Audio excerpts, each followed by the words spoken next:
6 months earlier, the African sun had painted the Masai Mara in shades of gold that reminded Dr. Margaret Thompson of her son's hair.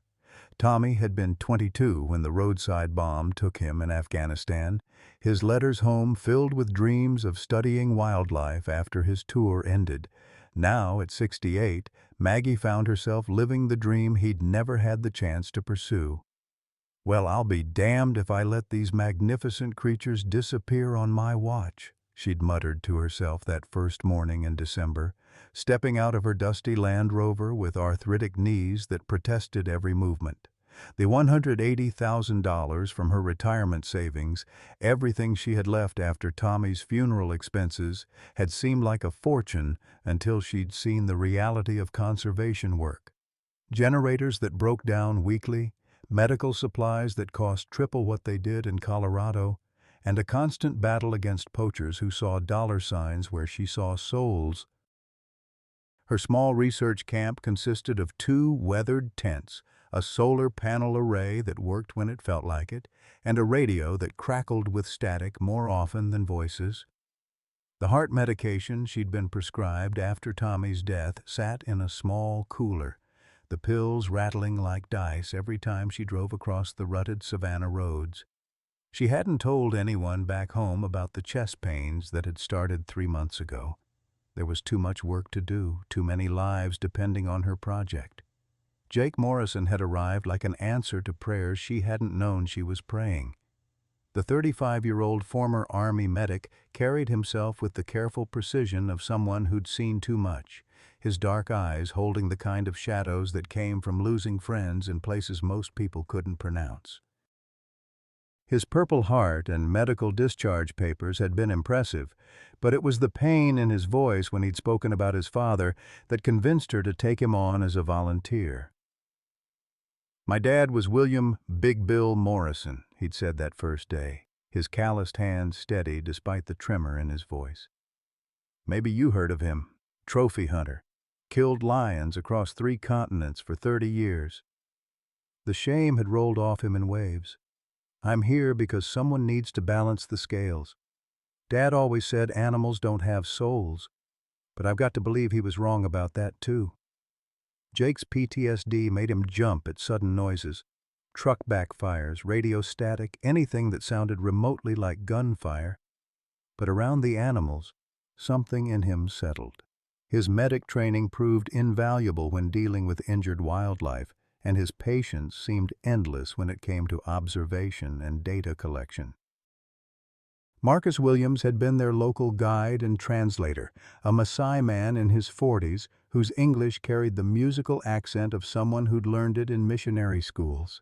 His knowledge of animal behavior and traditional hunting grounds made him indispensable, though lately Maggie had noticed a tension in his shoulders whenever conversation turned to the project's funding struggles. The pride they'd been monitoring consisted of 6 lions: Caesar, a magnificent but battle-scarred male, and 5 females they'd named Luna, Stella, Grace, Hope, and Faith. December 15th dawned with the kind of crystalline clarity that made the Masai Mara look like a postcard from Eden. Jake Morrison adjusted his rearview mirror in the beat-up Toyota pickup, watching dust devils dance across the golden grassland behind him. The morning patrol had become ritual, checking water sources, monitoring the pride's movements, and documenting any signs of human intrusion into their territory. The radio crackled with static as he tried to raise base camp. "Maggie, you copy? Starting the northern sweep." Nothing but white noise answered him back. He'd mentioned it when he returned. The damn thing had been acting up for weeks, probably needed new batteries or a good knock with a wrench. Caesar's roar echoed across the savannah, but something was wrong with the sound. Instead of the deep, territorial bellow that usually announced the pride's presence, this was higher-pitched, strained. Pain. Jake's medic instincts kicked in before his rational mind could catch up, his foot pressing harder on the accelerator as he followed the sound toward a cluster of acacia trees near the seasonal waterhole. The scene that greeted him defied his worst expectations. Caesar lay on his side, his magnificent golden mane matted with blood and dirt, his left hind leg caught in a massive steel trap. The device was designed for much larger prey, rhinos most likely, its serrated jaws having clamped down just above the lion's ankle with enough force to crack bone. Blood had pooled beneath the mechanism, flies already gathering in the morning heat. The 5 lionesses surrounded their pride leader, their amber eyes reflecting a mixture of confusion and desperate protectiveness. Luna, the largest female and Caesar's primary mate, positioned herself between Jake's approaching vehicle and the trapped male. Her tail lashed with nervous energy, but she didn't retreat as he cut the engine and stepped out slowly. "Easy, girl," Jake murmured, his hands raised and visible. "I'm here to help." The familiar tightness in his chest began building, the same sensation that had plagued him since Afghanistan. His breathing grew shallow as the metallic scent of blood mixed with the acrid smell of fear sweat triggered memories he'd spent years trying to bury. The IED that had taken out his convoy. The screaming. The way Sergeant Martinez had looked at him with dying eyes, begging for help that Jake couldn't provide fast enough. He forced himself to focus on Caesar's labored breathing, counting the rhythm like he'd been taught in therapy. In for 4, hold for 4, out for 4. The lion's condition was deteriorating rapidly. The trap had severed major blood vessels, and shock was setting in. Without immediate intervention, Caesar would be dead within the hour. Jake's radio remained stubbornly silent when he tried again to call for backup. The nearest veterinary assistance was 2 hours away in Narok, assuming they could even get through on the overloaded phone lines. He was on his own with a dying lion and 5 increasingly agitated females who could kill him without breaking stride. As he approached the trap, movement in his peripheral vision made him freeze. A dust cloud on the horizon signaled approaching vehicles, multiple engines, moving fast. Poachers returning to check their snare, or park rangers responding to reports of illegal activity. Either way, time was running out. Caesar's eyes found his, and for a moment Jake saw something that made his breath catch. Recognition. Not the blank stare of a wild animal, but the desperate plea of a fellow creature who understood that his life hung in the balance. The lion's breathing had grown more labored, his tongue lolling from the side of his muzzle as blood loss and trauma took their toll. Jake knelt beside the trap, his hands trembling as he examined the mechanism. The steel was newer than it should have been. This wasn't some forgotten colonial-era device, but recent construction. Professional grade. Someone had invested serious money in equipment designed to maim and kill Africa's most magnificent predators. The trap's release mechanism was hidden beneath a layer of dried blood and matted fur. Jake would need both hands to work it free, leaving him completely vulnerable to the lionesses who watched his every movement with predatory intensity. Luna had moved closer, her massive frame casting a shadow over both him and Caesar, but her posture remained protective rather than aggressive. In the distance, the approaching vehicles had grown louder. 3 engines, maybe 4, moving in formation across the rough terrain. Jake's military training kicked in automatically. Whoever was coming, they were organized, and they knew exactly where they were going. He began working on the trap's mechanism, his fingers slick with lion blood and his own nervous sweat. Each movement sent vibrations through the steel that made Caesar groan with pain, but the animal remained still, somehow understanding that struggle would only make things worse. The vehicles were less than a mile away now, close enough that Jake could make out the outline of a Land Rover leading 2 smaller pickup trucks. Help or trouble? He'd know soon enough. The lead Land Rover skidded to a halt 30 yards away, its engine ticking in the sudden silence as dust settled around the vehicle like a golden shroud. Jake's heart hammered against his ribs as he recognized the familiar dented fender and sun-faded green paint of the research camp's backup vehicle. Dr. Margaret Thompson emerged from the driver's seat with the careful movements of someone whose joints protested every shift in weather, her gray hair escaping from beneath a wide-brimmed hat that had seen better decades. "Jake!" she called out, her voice carrying the authority of someone who'd spent 40 years commanding respect in lecture halls and research stations. "Don't you dare move another muscle until I get there." Behind her, the passenger door opened to reveal Marcus Williams, his traditional Maasai shuka draped over worn khaki pants, beaded jewelry catching the morning light. His weathered face wore an expression Jake couldn't quite read, concern mixed with something that might have been guilt. The two pickup trucks that had followed Maggie's Land Rover remained at a distance, their occupants staying behind tinted windows that reflected the savannah like dark mirrors. Maggie approached the trapped lion with the fearless stride of someone who'd spent decades working with dangerous wildlife. Her medical bag swung from her shoulder, the leather worn smooth by countless field emergencies. As she drew closer, Jake noticed the slight tremor in her left hand, the one she'd been trying to hide for weeks, and the way she paused to catch her breath after walking only 50 yards. "How long has he been like this?" she asked, kneeling beside Jake without so much as a glance at the 5 lionesses who watched her with golden eyes that missed nothing. "Found him maybe 20 minutes ago," Jake replied, his fingers still working at the trap mechanism. "Blood loss is significant and he's going into shock. This thing was designed for rhinos. The pressure's cutting off circulation completely." Maggie's hands joined his on the steel mechanism, her veterinary training evident in the way she assessed Caesar's condition with quick, efficient movements. Pulse is weak but steady, breathing shallow. "We've got maybe 30 minutes before organ failure sets in." She looked up at Marcus, who had remained standing several feet away. "Where did this come from? Your people don't use steel traps." Marcus shifted uncomfortably, his gaze sliding away from her direct stare. "Poachers, maybe. Or—" he gestured toward the distant pickup trucks.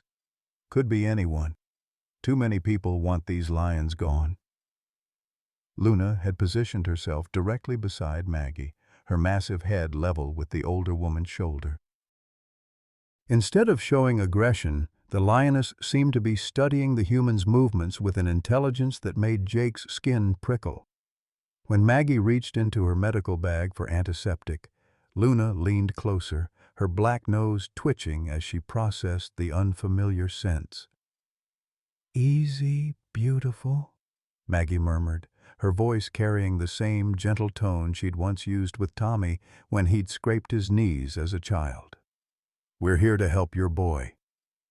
The trap mechanism clicked as Jake found the release point, but the spring was corroded with age and deliberately jammed with metal shavings. Someone had wanted to ensure that whatever stepped into this device wouldn't escape. Sweat dripped from his forehead onto the steel as he worked, the familiar tightness in his chest building with each passing minute.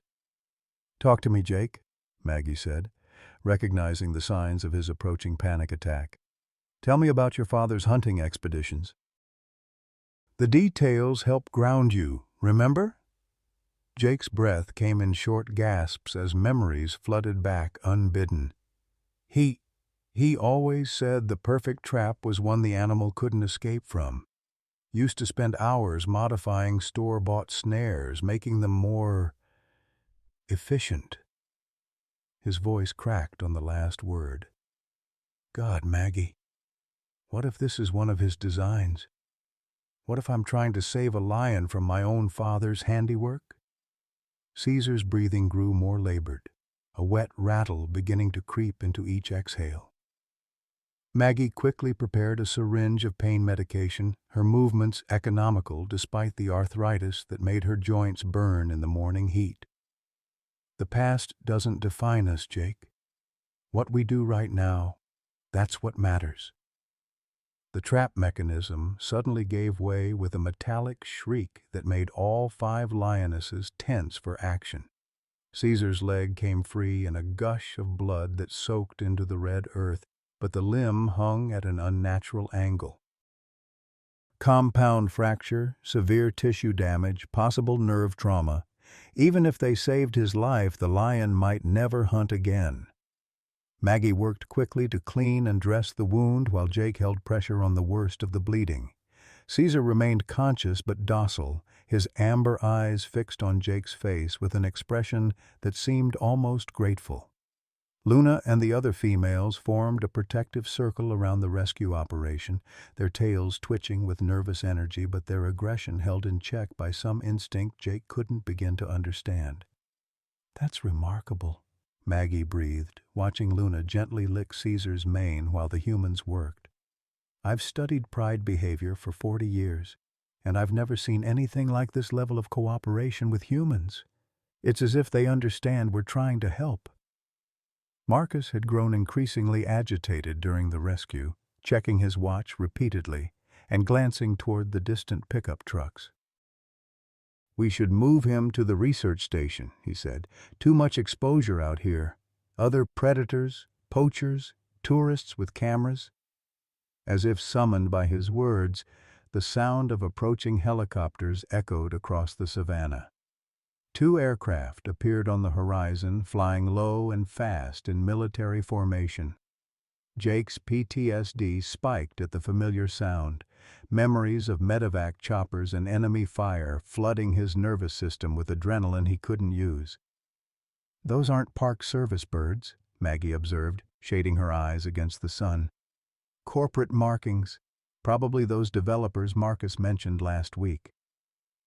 The helicopters circled once before landing 200 yards away, their rotor wash sending clouds of dust and dried grass swirling across the rescue site.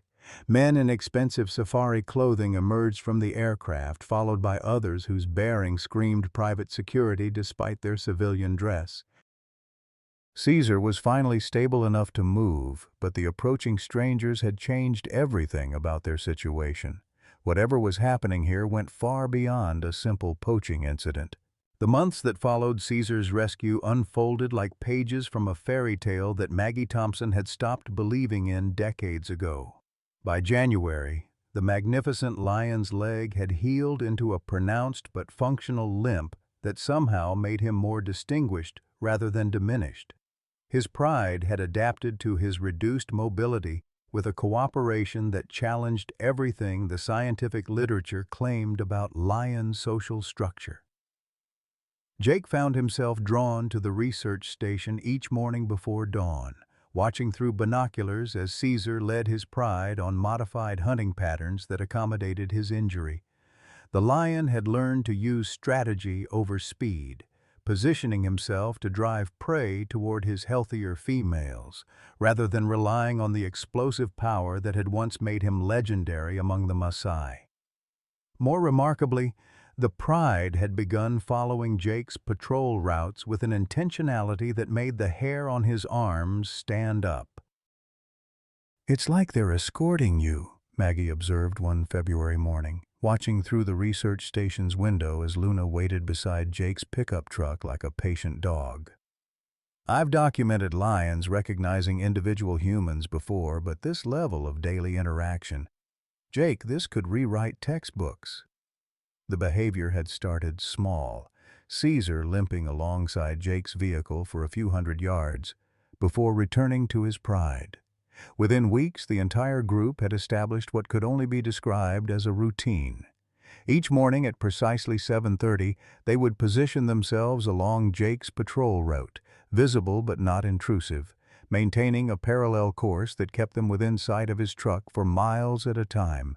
Luna's behavior proved most remarkable of all. The powerful female had taken to bringing objects to the research camp, not prey or territorial markers, but curious items that served no obvious purpose. A particularly smooth river stone, the bleached skull of a long-dead antelope. Once, memorably, a rusted canteen that bore the faded insignia of the British colonial administration. She would place these offerings near the camp's perimeter and retreat, watching from a distance as Jake collected them with the reverence of someone handling religious artifacts. "She's communicating," Maggie declared after documenting the 5th such incident. This isn't random behavior or instinct. She's attempting to establish a relationship protocol that transcends species barriers. The implications excited and terrified Maggie in equal measure. At 68, she'd thought her groundbreaking discoveries were behind her. Her research had always been solid but unremarkable. Population counts, migration patterns, basic behavioral documentation, nothing that would earn her more than footnotes in other people's papers. But this could be the kind of discovery that defined careers and shifted paradigms. February brought Jake's most profound transformation. The panic attacks that had plagued him since Afghanistan began to subside during his morning patrols with the Lions. The familiar tightness in his chest would ease as soon as he spotted Caesar's distinctive profile on the horizon. His sleep improved. The hypervigilance that made crowded places unbearable seemed to diminish when he spent his days surrounded by apex predators who somehow felt safer than most humans. He'd started talking to Maggie about his father during their evening data review sessions, the words coming easier with each conversation. Dad used to say that animals existed for human use, nothing more. That attributing emotions or intelligence to them was sentimental nonsense. Jake would gesture toward the window where Caesar's pride often rested within sight of the research station as the sun set. How do you explain what we're seeing through his worldview? How do you dismiss intelligence this obvious? Maggie had her own ghosts to confront. Watching Jake's daily interactions with the pride stirred memories of Tommy that were both painful and healing. Her son had possessed the same gentle patience with animals, the same intuitive understanding that some communication transcended words. She'd found herself talking to him during her solitary evening hours, updating him on the research as if he might somehow be listening from whatever place souls went when bodies failed. "You'd love this, Tommy," she'd whisper to his photograph each night. "They're teaching us things we never thought possible, teaching us that connection doesn't require shared language or even shared species." March brought outside attention that changed everything. Dr. Sarah Mitchell from National Geographic arrived with a film crew and enough recording equipment to stock a small television station. The footage of Luna's gift-giving behavior and Caesar's protective escort routine went viral within days of being posted online. Suddenly, the small research station found itself hosting a parade of scientists, journalists, and wildlife enthusiasts who wanted to witness the miraculous animal intelligence firsthand. The media attention was both blessing and curse. Donations poured in from around the world, enough to fund the research station for years and expand their conservation efforts beyond anything Maggie had dared imagine. But the constant stream of visitors disrupted the delicate routines that had developed between humans and lions. Caesar's pride began spending more time at the territory's edges, avoiding the crowds of tourists who arrived daily hoping to witness extraordinary behavior. Marcus Williams grew increasingly uncomfortable with the attention. The traditional Maasai approach to wildlife management had always emphasized balance and respect rather than spectacle. And he watched the daily parade of Land Rovers and safari vehicles with growing concern, noting how the constant human presence was altering not just the lion's behavior, but the entire ecosystem's rhythm. "Too many people," he told Maggie one evening, as they watched another convoy of vehicles departing with their memory cards full of footage. "The animals know when they're being watched. This isn't natural anymore." April brought the first serious threat to their newfound paradise. A letter arrived at the research station bearing the letterhead of Savannah Development Corporation, an American company that specialized in converting protected land into luxury safari resorts. The language was polite, but unmistakably final. The current land use permits would not be renewed, and the area would be developed into a high-end tourist destination within 6 months. Maggie read the letter 3 times before the implications fully registered. Everything they'd built, everything they'd discovered, would be bulldozed to make room for swimming pools and spa facilities. The lions would be relocated to other reserves, assuming space could be found for them. More likely, they would simply be eliminated as potential threats to wealthy tourists seeking sanitized wildlife experiences. $50 million, Jake said, reading over her shoulder. They're offering the Maasai community $50 million for development rights. That's more money than this region sees in decades. The community meetings that followed split families and friendships along lines that had never existed before. Elder Samuel Kimani, the traditional chief, argued for preserving the ancestral relationship between his people and the wildlife that had sustained them for centuries. Younger voices, led by educated men like Marcus's brother David, pointed out that $50 million could build schools, hospitals, and infrastructure that would lift their children out of poverty. "What good are traditions if our children can't read?" David demanded during one particularly heated session. "What value do lions have if our daughters die in childbirth because we don't have a proper medical clinic?" Marcus found himself caught between worlds, understanding both perspectives but unable to reconcile them. His own daughters attended school in Narok thanks to money earned guiding tourists through his ancestral lands. The development project would eliminate his livelihood while potentially funding better educational opportunities for the next generation. The mathematics of survival had never been more complicated. Maggie's health began deteriorating under the stress. The chest pains that had started months earlier grew more frequent and intense, requiring stronger medications that left her dizzy and disoriented. She'd hidden the severity of her condition from Jake, knowing he would insist she return to the United States for proper treatment. But returning to Colorado would mean abandoning the research just when they were on the verge of revolutionary discoveries. Her life savings had already been depleted by the initial research funding. The $60,000 remaining in her retirement account would barely cover medical expenses if her heart condition worsened. She lay awake at night calculating costs against time, wondering if she could hold on long enough to document what they'd learned before her body betrayed her completely. May arrived with an escalation in pressure from multiple directions. Equipment began disappearing from the research station: solar panels, radio components, water purification tablets. Nothing valuable enough to suggest random theft, but critical items that made field research increasingly difficult. The camp's generator was sabotaged twice in 1 week, forcing them to rely on backup batteries that provided minimal power for their equipment. More ominously, other traps began appearing throughout Caesar's territory. Not the crude snares that local poachers typically employed, but sophisticated devices similar to the one that had nearly killed Caesar. Jake found 3 in a single morning patrol, each one placed along known animal pathways with the precision of someone intimately familiar with wildlife movement patterns.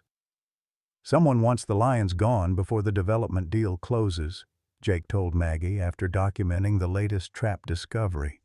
"This isn't random poaching. It's systematic elimination."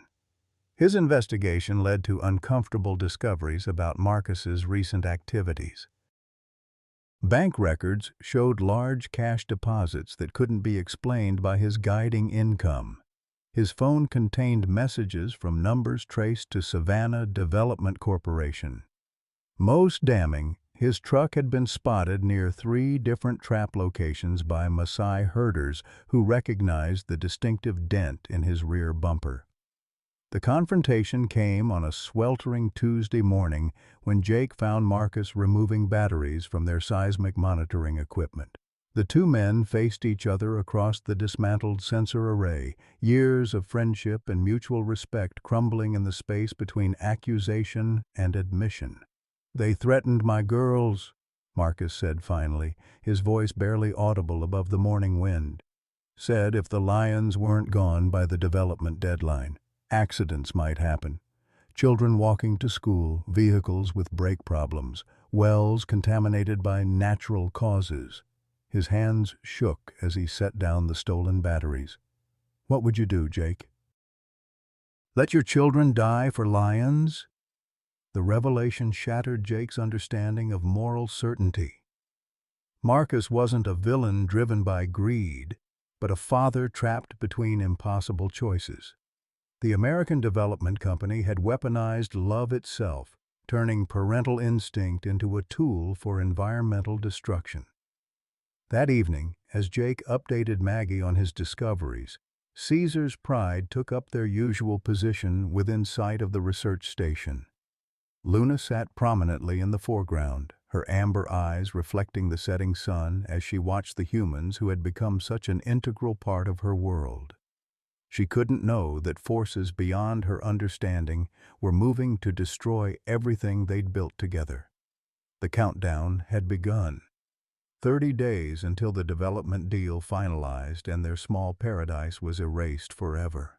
The final eviction notice arrived on a Tuesday morning that dawned blood red across the Masai Mara, as if the sky itself understood the gravity of what was about to unfold. Maggie Thompson held the certified letter with hands that trembled not from age, but from the rage building in her chest like a storm front. 72 hours. That's all the time Savannah Development Corporation was giving them to pack up 40 years of research and abandon the most significant behavioral discovery of her career. "Well, I'll be damned if I go quietly," she muttered, crumpling the letter and hurling it toward the wastebasket. It missed, joining the growing pile of legal documents, eviction notices, and corporate threats that had accumulated over the past month like autumn leaves. Jake Morrison found her that way an hour later, sitting at her field desk with her father's old service revolver laid out beside her laptop, methodically loading bullets into the cylinder with the grim determination of someone who'd reached the end of negotiation. Her heart medication sat unopened beside a cold cup of coffee, the morning dose ignored in favor of the liquid courage that burned in her coffee mug. "Maggie, what the hell are you doing?" Jake's voice carried the sharp edge of alarm as he recognized the signs of someone preparing for a last stand. "Research protection," she replied without looking up. "They want our lions. They'll have to go through me first." "I didn't survive 6 decades on this earth to watch some corporate jackals turn Caesar's territory into a golf course." Through the open tent flap, they could see the pride resting in their usual morning spot. Caesar lying in the shade of an acacia tree while Luna groomed his healing leg with the patience of a devoted partner.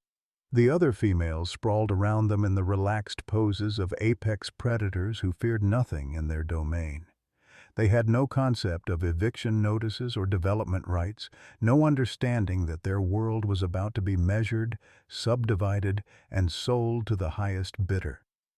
Jake had spent the previous evening on satellite phone calls to Denver, speaking with lawyers about his father's estate and the conservation fund that Big Bill Morrison had established in his final months. The irony still burned like acid in Jake's throat. The same man who'd built a fortune killing African wildlife had left $200,000 specifically designated for the lions I wronged. But accessing those funds required Jake's physical presence at the bank, along with biometric identification that couldn't be transmitted over digital channels. "I have to go back," Jake said, settling into the camp chair opposite Maggie. "Dad's money is the only way we can compete with Savannah Development's offer. 200,000 might not match 50 million, but it could buy us time to organize international pressure, get UNESCO involved, maybe shame them into backing down." Maggie's laugh held no humor. "And leave me here alone with Marcus, feeding information to the enemy? Jake, honey, I'm 68 years old with a heart condition and enough medication in my system to drop a rhinoceros. If those corporate vultures show up while you're gone, they'll find me face down in the dirt with my boots on." The weight of impossible choices pressed down on them like the oppressive heat that built before afternoon thunderstorms. Jake's presence provided the physical security that kept Savannah Development's enforcers at bay, but his absence might be their only hope for long-term survival. Maggie's deteriorating health made extended solitude dangerous, but her intimate knowledge of the pride's behavior patterns made her irreplaceable as a guardian. Marcus Williams chose that moment to arrive at their camp, his approach announced by the familiar rumble of his weathered Land Cruiser and the cloud of red dust that followed him across the savannah like a contrail. His face bore the haggard expression of a man who'd spent sleepless nights wrestling with conscience and finding no comfortable position. "The council met again last night," he said without preamble, his voice carrying the exhaustion of someone who'd argued the same points too many times. "David convinced 3 more families to support the development deal. The vote isn't official yet, but the momentum is shifting." Maggie studied Marcus with the clinical detachment she'd once reserved for aggressive animals. "And what about you, Marcus? Still playing both sides? Or have you finally picked a team?" The accusation hung in the morning air like smoke from a distant fire. Marcus had been walking an increasingly precarious tightrope between his genuine affection for the research project and the financial pressures that made Savannah Development's offers irresistible. His daughter's school fees alone consumed most of his guiding income, and the promise of development jobs had split the Maasai community along generational lines that might never heal. "My girls start secondary school next year," Marcus said finally. "The fees are $8,000 American. I don't have $8,000, Maggie. None of us do." He gestured toward the direction of the village where traditional manyatas stood beside concrete blockhouses in a landscape caught between centuries. "The development company is offering jobs, training programs, a percentage of tourist revenue. How do I tell my children they can't have education because I chose lions over their future?" Jake understood the mathematics of desperation better than most. His own VA disability payments barely covered rent on a studio apartment in Denver, leaving him dependent on food banks and the charity of fellow veterans who understood that some wounds never fully healed. The difference was that he'd chosen to come to Kenya, while Marcus's family had been trapped by circumstances beyond their control. "What if there was another option?" Jake asked carefully. "What if we could match the development money without destroying the ecosystem?" Marcus's bitter laugh echoed across the camp. "You have $50 million hidden somewhere, Jake? Because that's what it would take to make this conversation meaningful." "Not 50 million, Jake admitted, but enough to start something different. Community-owned ecotourism, research partnerships with international universities, sustainable development that works with the land instead of against it."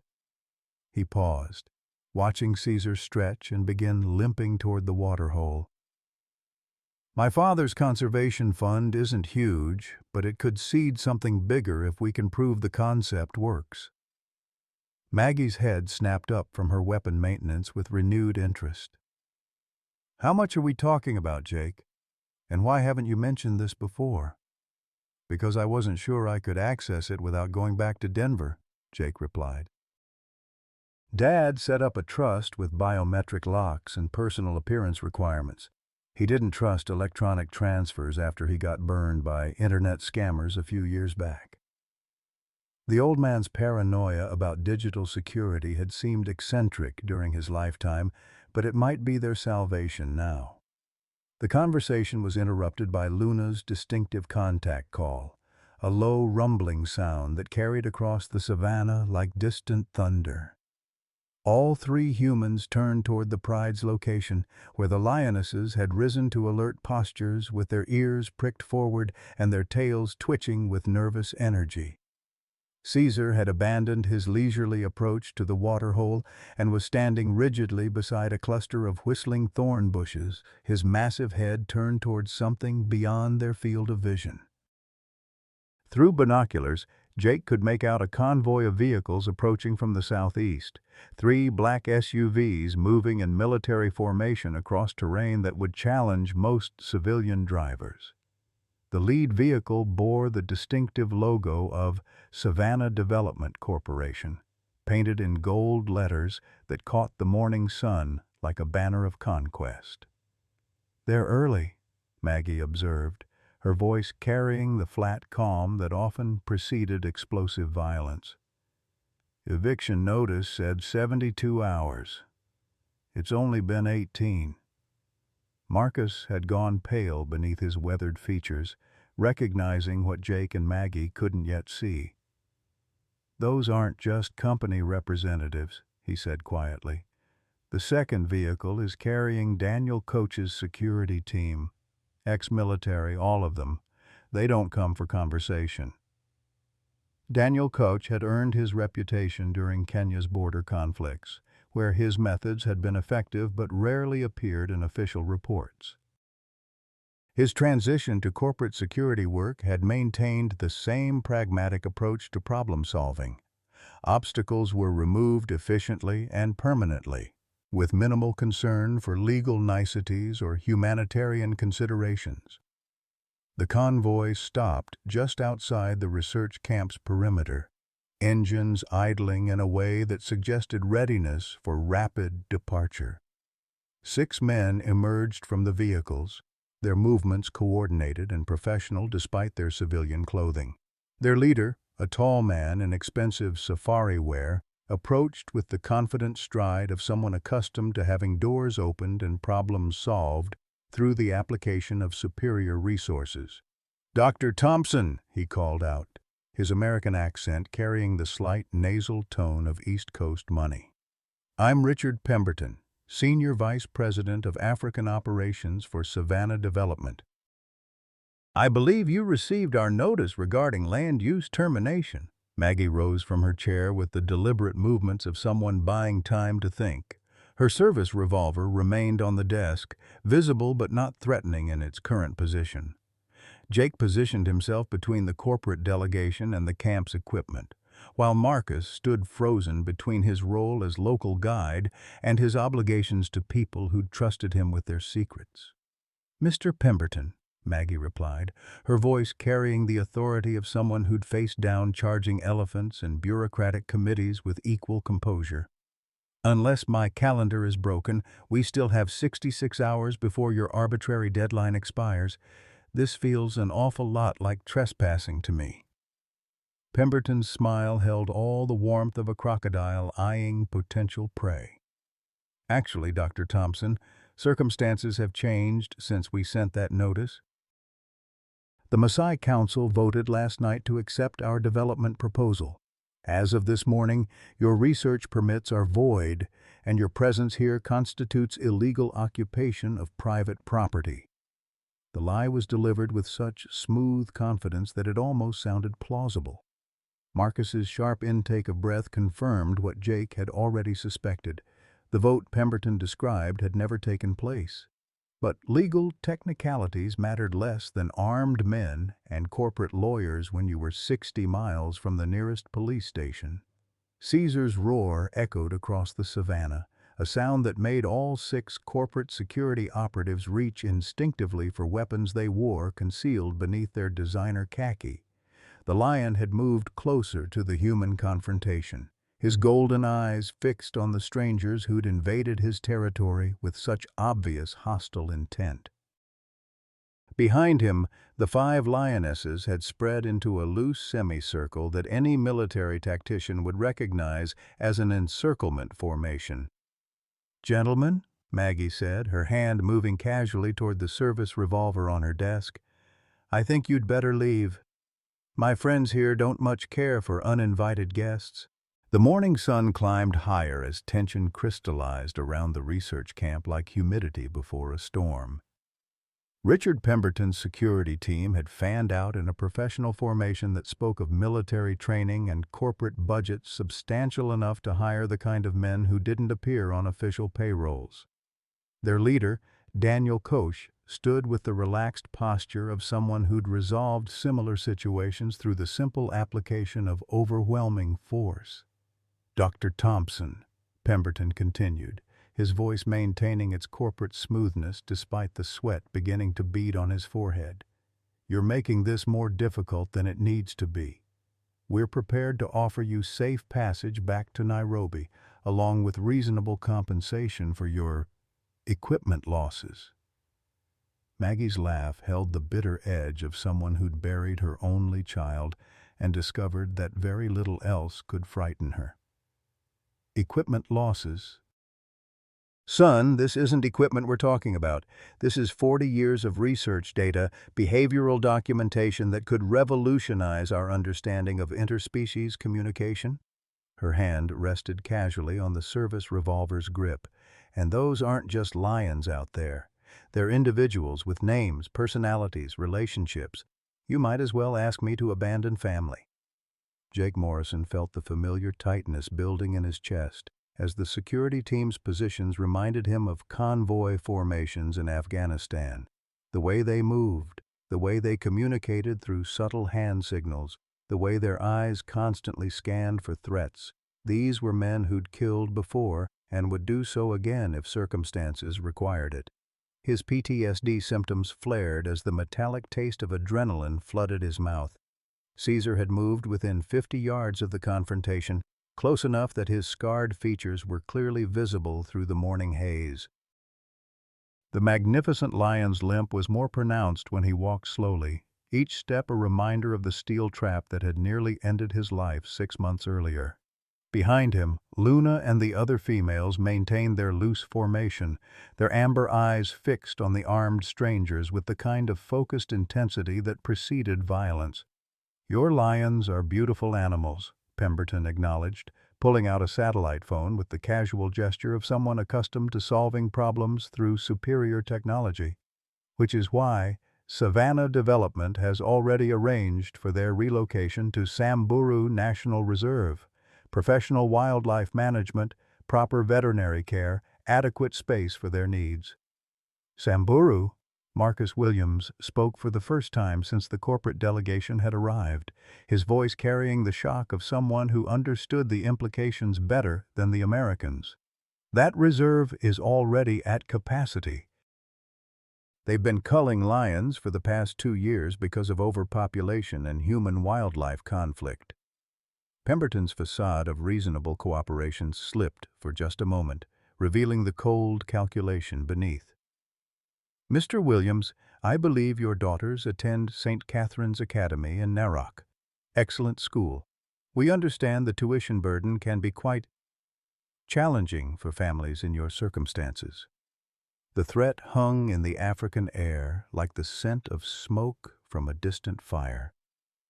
Marcus's face went pale beneath his weathered features as he realized that Savannah Development had researched every potential obstacle to their plans, including the pressure points that could be used to manipulate local cooperation.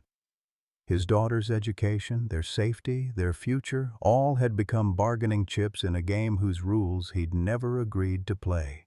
Jake's military training kicked in as he assessed their tactical situation. 6 armed men against 2 civilians and an elderly woman, with the nearest help hours away across terrain that would slow any rescue attempt. The corporate team had chosen their timing perfectly, late enough in the morning that most Maasai herders would be deep in the bush with their cattle, early enough that the daily parade of tourists hadn't yet begun. Maggie stood slowly, her arthritis protesting the sudden movement, but her resolve hardening like steel cooling in winter air. "Tommy always said that bullies count on decent people backing down when threatened," she said, her voice carrying the quiet strength of someone who'd found her line in the sand. "My son died fighting men who thought superior firepower made them right. I'll be damned if I run from their corporate cousins." The confrontation might have escalated to violence then, but Luna chose that moment to do something that froze every human present in shocked silence. The powerful Lioness approached the research camp with deliberate steps, her massive frame moving with the fluid grace of a predator who feared nothing in her environment. She walked directly past the security team, ignoring their presence as completely as she might dismiss a herd of grazing zebras.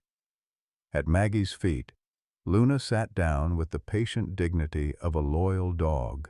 her golden eyes fixed on the corporate delegation with an intelligence that made several of the armed men shift uncomfortably. The message was unmistakable.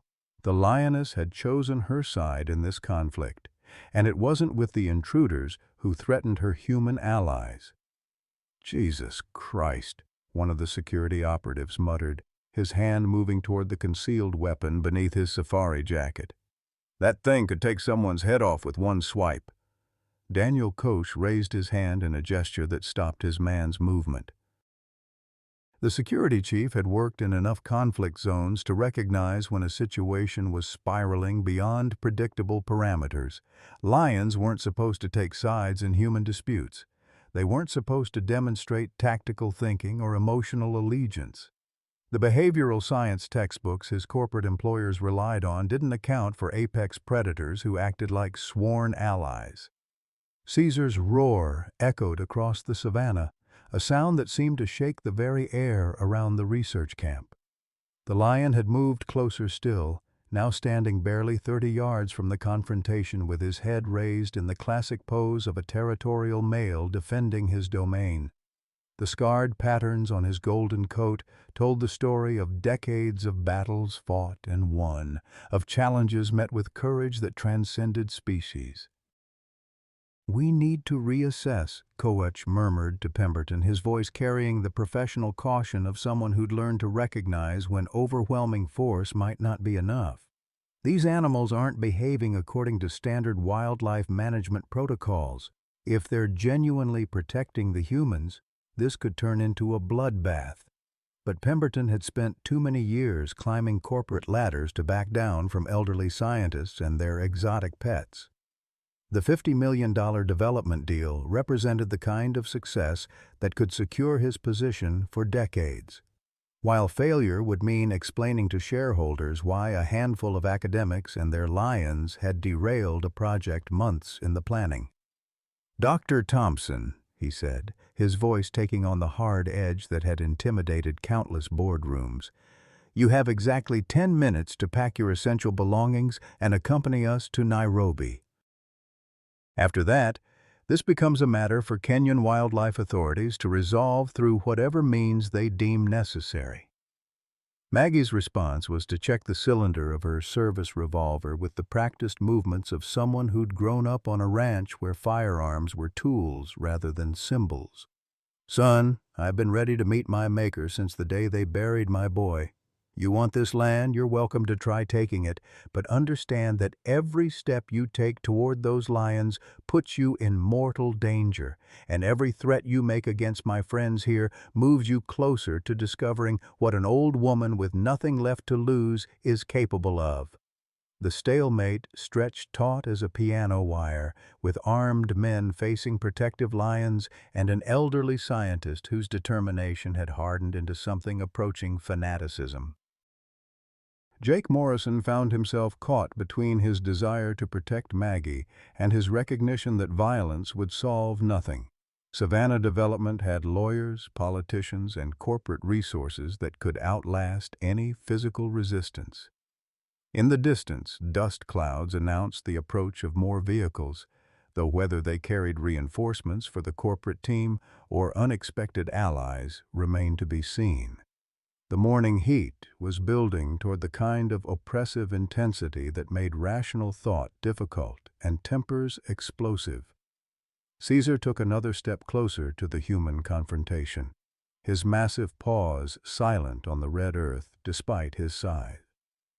The lion's amber eyes held an intelligence that transcended animal instinct, a recognition that the strangers threatening his territory represented a danger that couldn't be resolved through traditional predator behavior. The 10-minute deadline Pemberton had imposed was ticking away like a bomb timer, each passing second bringing them closer to a confrontation that could destroy everything Maggie and Jake had worked to build.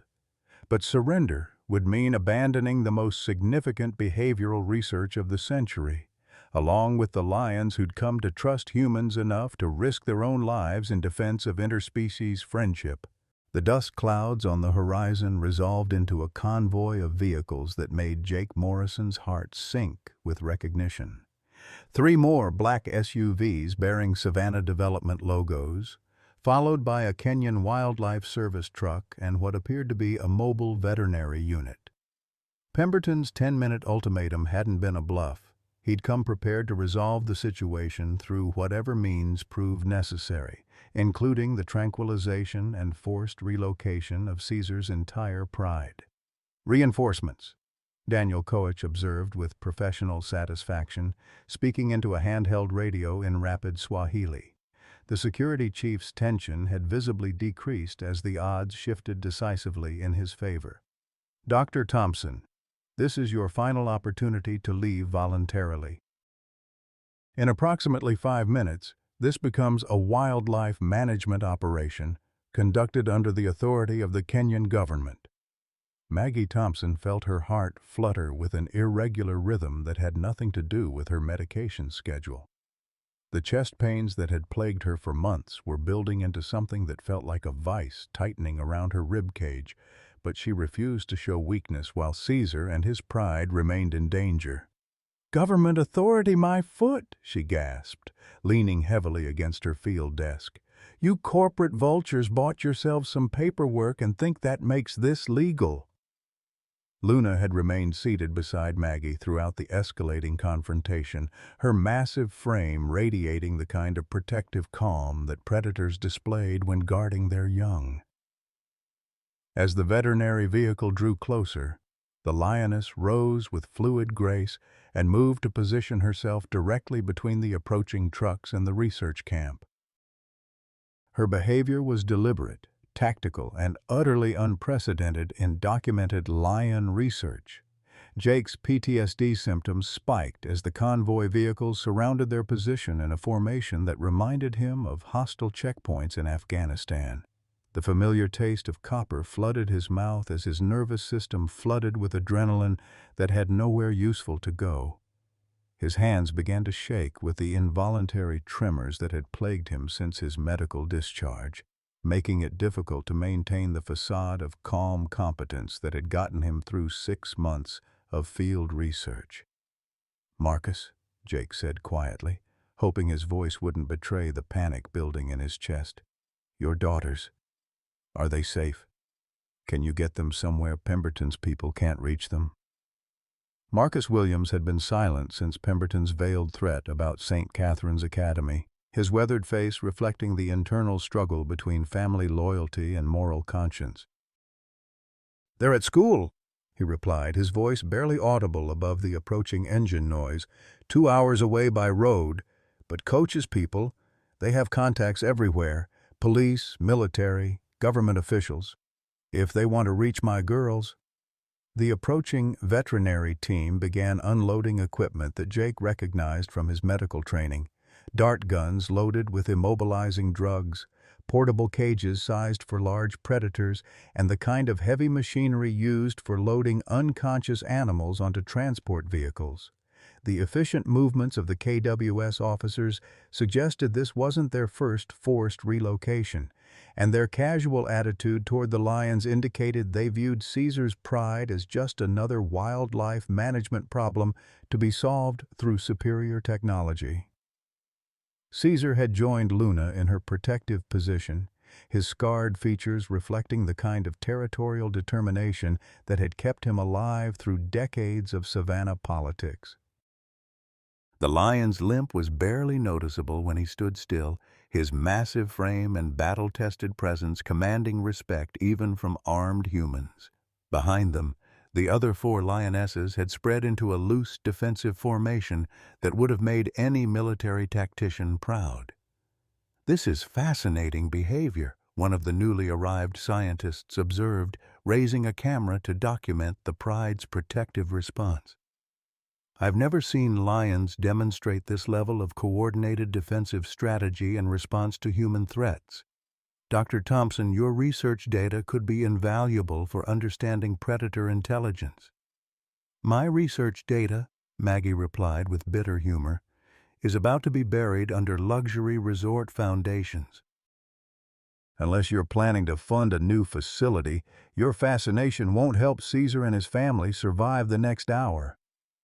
The veterinary team had finished their preparations, with dart guns loaded and cages positioned strategically around the research camp's perimeter. Their leader, a soft-spoken Kenyan man in his 50s, approached with the apologetic demeanor of someone who'd spent years conducting unpleasant but necessary wildlife interventions. "Dr. Thompson," he said gently, "I'm Dr. Paul Mwangi from the Kenya Wildlife Service. I understand your attachment to these animals, but their relocation is in everyone's best interest. Samburu Reserve has adequate facilities, and the tranquilization process will be as humane as possible." "Samburu is already overcrowded," Jake interjected, his voice cracking slightly as the stress triggered another wave of PTSD symptoms. "You're not relocating them, you're sending them to die." Territorial disputes with existing prides, inadequate prey populations, human-wildlife conflict on the reserve boundaries, you know as well as we do what relocation really means. Dr. Mwangi's uncomfortable silence confirmed Jake's assessment. Wildlife management in Kenya had become a numbers game where conservation success was measured in tourist dollars rather than individual animal welfare.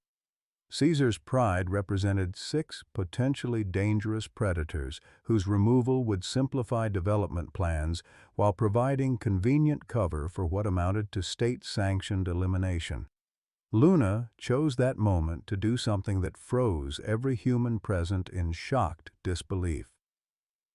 The powerful Lioness walked deliberately toward Jake's abandoned pickup truck where his equipment bag had been left open on the passenger seat.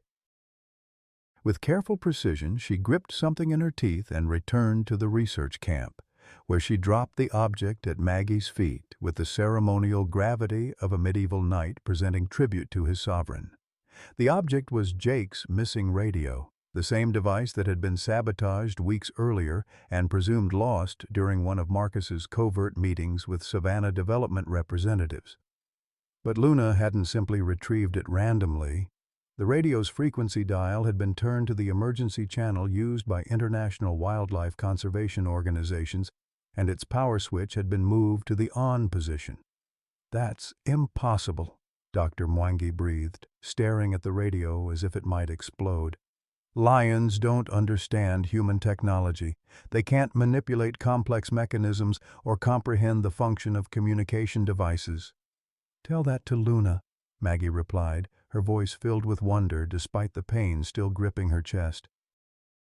"She's been bringing us objects for months, but this is different. She's not just communicating with us. She's trying to help us communicate with others." Pemberton's corporate composure finally cracked as he realized the implications of what they'd witnessed. "It doesn't matter what the animal can or can't do," he snapped, his voice taking on the desperate edge of someone watching a carefully planned operation spiral beyond control. "We have legal authority here and we're going to exercise it. Dr. Mwangi, please proceed with the tranquilization." The veterinary team raised their dart guns with professional efficiency, but Caesar's response made them hesitate.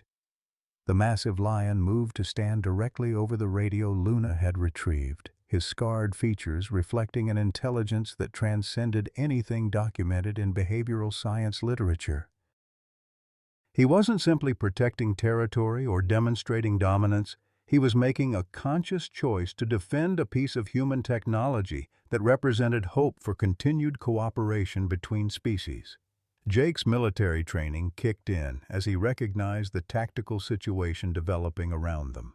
The lions weren't just displaying protective instincts, they were demonstrating coordinated defensive behavior that suggested communication and planning beyond anything attributed to non-human intelligence. Luna's retrieval of the radio, Caesar's protective positioning, and the other female's strategic placement indicated a level of situational awareness that challenged fundamental assumptions about animal cognition. "Dr. Mwangi," Jake said urgently, "before you tranquilize them, consider what you're witnessing. This isn't normal lion behavior.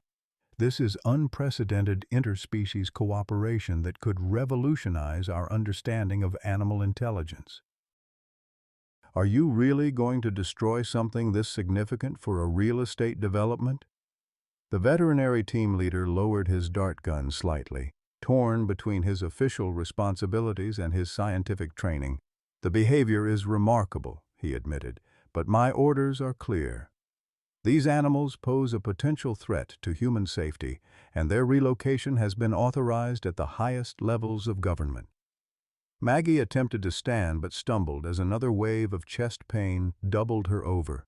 The stress of the confrontation, combined with her missed heart medication, was pushing her cardiovascular system beyond its limits. Jake moved to support her, but she waved him away with the stubborn independence that had sustained her through 6 decades of scientific research. "Tommy," she whispered, her voice too quiet for anyone else to hear, "if you're listening up there, your old mom could use some help right about now." As if summoned by her prayer, the sound of helicopter rotors echoed across the savannah. But this wasn't another corporate aircraft. The approaching helicopter bore the distinctive markings of the British Broadcasting Corporation, with camera equipment visible through its open doors. Behind it, 2 more aircraft carried the logos of National Geographic and the International Wildlife Conservation Union. Pemberton's face went pale as he realized that their private wildlife management operation was about to become an international media event. The behavior Luna had demonstrated, combined with the pride's protective response to human threats, would be documented and broadcast to audiences who still believed in the possibility of genuine connection between humans and the natural world. "Sir," Daniel Koch said quietly to his corporate employer, "we need to reconsider our approach. If this becomes a public relations disaster..." But reconsideration was no longer an option. The helicopters were landing, camera crews were deploying, and Caesar's pride was about to become the most famous lions in Africa. Whatever happened next would unfold under the scrutiny of a world that desperately wanted to believe that intelligence, compassion, and loyalty could transcend the boundaries between species. Luna moved to sit beside Maggie's chair once again, her amber eyes reflecting an understanding that seemed to bridge millions of years of evolutionary divergence. The Lioness had done everything within her power to protect the humans who'd shown kindness to her pride. Now it remained to be seen whether human civilization was worthy of such trust. 2 years later, the morning sun painted the Masai Mara in the same golden hues that had greeted Maggie Thompson on her first day in Kenya, but everything else had transformed beyond recognition. The Thompson-Morrison Conservation Center sprawled across 50 acres of protected savanna, its solar-powered research facilities humming with activity as scientists from 6 countries documented behavioral patterns that had rewritten textbooks on animal intelligence and interspecies communication. Dr. Margaret Thompson sat on the veranda of the main research building, her heart condition stabilized by medication that actually worked, and stress levels that had decreased dramatically since Savannah Development Corporation's ignominious retreat from Kenya. The viral footage of Luna retrieving the radio had sparked international outrage that corporate lawyers couldn't contain, leading to a complete reversal of development permits and the establishment of permanent protected status for Caesar's territory. "You know, Tommy," she said softly to the photograph on the table beside her morning coffee, "your old mom actually pulled it off.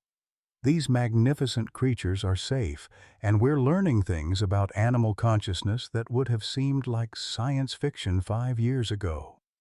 Jake Morrison approached the veranda with the confident stride of someone who'd found his calling after years of searching. His veterinary degree, completed through accelerated online programs while conducting field research, had opened doors to opportunities he'd never imagined possible. The nightmares from Afghanistan still visited occasionally, but they'd been replaced more often by dreams of lions who trusted him enough to bring their injured family members for medical care. "Morning, Maggie," he said, settling into the chair beside her with the easy familiarity of family. "Caesar's looking good today. That arthritis medication seems to be helping with the morning stiffness in his leg. The pride had adapted to human presence in ways that challenged every assumption about wildlife behavior. Caesar still limped from his encounter with the steel trap, but age and medical care had transformed him into something approaching a beloved patriarch who tolerated human attention with the dignity of royalty, receiving tribute from grateful subjects. Luna had given birth to 3 cubs in the past year, and all showed the same remarkable tolerance for human interaction that had made their mother famous. Marcus Williams emerged from the education center where he'd been conducting the morning session of the Children's Conservation Program. His daughters, now in their final year of secondary school, had become passionate advocates for wildlife protection and were already planning university studies in environmental science. The development money that had once seemed like salvation had been replaced by sustainable ecotourism revenue that supported the entire community without destroying the ecosystem that sustained them. "The BBC crew wants to interview you again," Marcus told Maggie, with the amused tone of someone who'd watched his elderly friend become an unlikely celebrity. Something about Luna's latest behavior for their documentary series. They're calling it The Einstein of the Savannah. Luna's intelligence had continued to astound researchers long after the initial media attention had faded. She'd learned to distinguish between different types of human visitors, responding with protective behavior toward tourists who approached too aggressively while remaining calm around familiar researchers. More remarkably, she'd begun bringing her cubs to observe human activities, as if deliberately exposing them to interspecies cooperation from an early age. The financial transformation had been as dramatic as the scientific discoveries. Jake's father's conservation fund had provided seed money for the research center, but international donations had poured in from viewers moved by footage of lions who seemed to understand the concept of friendship. National Geographic had funded a permanent research station, while the BBC had endowed scholarships for Maasai children who showed interest in conservation careers. "Sometimes I can hardly believe how it all worked out," Jake said, watching Caesar stretch in the morning sun while his cubs played around him with the fearless energy of young predators who'd never known humans as enemies. "Dad spent 30 years killing animals like these, and now his money is protecting them. There's poetry in that, even if it took me a while to see it." Dr. Paul Mwangi had become a regular visitor to the research center, his initial skepticism transformed into genuine enthusiasm for the groundbreaking behavioral documentation. The Kenya Wildlife Service had adopted new protocols based on the Thomson-Morrison research, emphasizing long-term observation over immediate intervention in human-wildlife conflicts. The success of the community-based conservation model had been replicated across East Africa, proving that economic development and environmental protection could coexist when properly balanced. The media attention had eventually faded to manageable levels, replaced by serious academic interest from universities worldwide. Graduate students arrived monthly to study under Maggie's guidance, eager to learn the observation techniques that had revealed such extraordinary intelligence in one of Africa's most iconic species. The research data had already resulted in 12 peer-reviewed papers and a book deal that would fund operations for years to come. Richard Pemberton's corporate career had ended abruptly when Savannah Development's shareholders realized that viral videos of lions protecting elderly scientists created public relations nightmares that no amount of legal maneuvering could resolve. The company had quietly withdrawn from East African operations, focusing instead on projects that didn't involve internationally famous wildlife. Pemberton himself had reportedly taken a position with a small consulting firm in Newark, New Jersey, where his expertise in challenging international development scenarios was less likely to generate embarrassing headlines. "The children's program is expanding again," Marcus reported, settling into a third chair that had been added to accommodate the research center's growing family atmosphere. 15 new students from 3 villages, all eager to learn about conservation careers. Your scholarship fund is changing lives, Maggie. The education component had become Maggie's particular passion, remembering Tommy's letters about Afghan children who'd helped American soldiers despite the dangers involved. These Maasai children showed the same courage in embracing new ideas that challenged traditional relationships with wildlife. Many had grandparents who remembered when lions were primarily viewed as threats to livestock, but the younger generation was learning to see them as partners in sustainable economic development. Luna appeared at the edge of the research center's cleared area, moving with the casual confidence of someone visiting old friends. She carried something in her mouth, a behavior that no longer surprised the research team, but continued to fascinate visiting scientists. This time, it was a GPS collar that had been lost by a research team from the University of Nairobi 3 months earlier. How she'd found it and why she'd chosen to return it remained mysteries that added to her growing reputation for almost supernatural intelligence. "Well, I'll be damned," Maggie laughed, using the phrase that had become her trademark among the international research community. Luna's at it again. That's the 4th piece of lost equipment she's returned this year. Jake rose to accept Luna's gift, with the reverence due a sacred offering. The Lioness allowed him to scratch behind her ears, a privilege extended to fewer than a dozen humans worldwide, before returning to her pride with the satisfied expression of someone who'd completed an important task. Her cubs watched from a safe distance, learning through observation the complex protocols their mother had developed for human interaction. The transformation extended beyond the immediate research area to the broader Maasai community, where traditional cattle herding practices had been adapted to coexist with expanding lion territories. Predator-proof enclosures protected livestock at night, while community spotters tracked pride movements to prevent conflicts before they occurred. The system wasn't perfect, but it represented a sustainable balance between human needs and wildlife conservation that could serve as a model for similar communities across Africa. As the morning progressed, the research center filled with the familiar sounds of productive scientific work. Radio communications between field teams, the clicking of keyboards as data was entered into international databases, and the excited conversations of graduate students who'd witnessed behavior that previous generations of researchers could never have imagined.